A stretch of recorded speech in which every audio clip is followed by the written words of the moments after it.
Не умела догадаться, до чего была мила, приходили любоваться из соседнего села. Ветерок, жених нездешний, прилетал не раз сюда, и не раз порою вешней повторял: вот это да! И пустили поголоску, будто месяц, наг и ал, целовал ее прическу, стан упругий обнимал.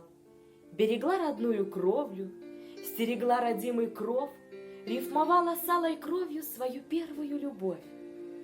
Но сказать не будет лишним, что обидно по весне молодые сестры вишни расцветали рядом с ней. Платья белые носили, хорошели на виду, только не было красивее никого из всех в роду. Но однажды утром звонким громко вскрикнула она, страшным громом в перепонке буйно ухнула война. Не забудется такое. Черной ночкой грозовой за ее село родное разгорелся лютый бой.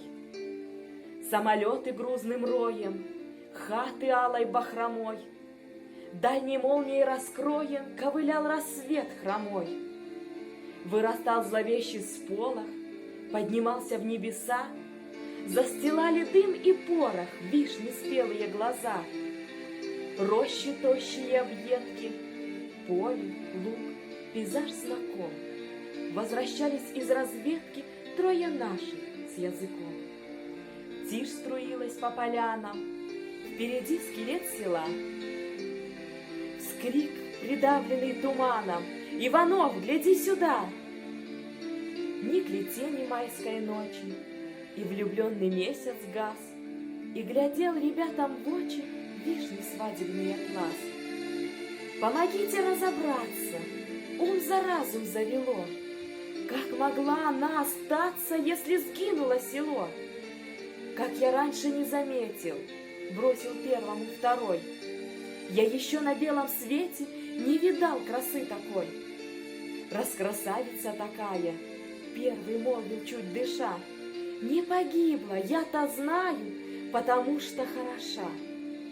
Даром голову не мучай, что тут думать, то да сё. Уберег красотку случай, просто случай, вот и все. Подведя итоги спички, старший так закончил речь: у войны не те привычки, чтоб красивое беречь. А потом добавил внятно: в буйстве пламени и тьмы это мы ее, понятно, сохранили только мы. Плыл рассвет свежо и пышно, росы падали с весла, и дышала еле слышно сбереженная весна.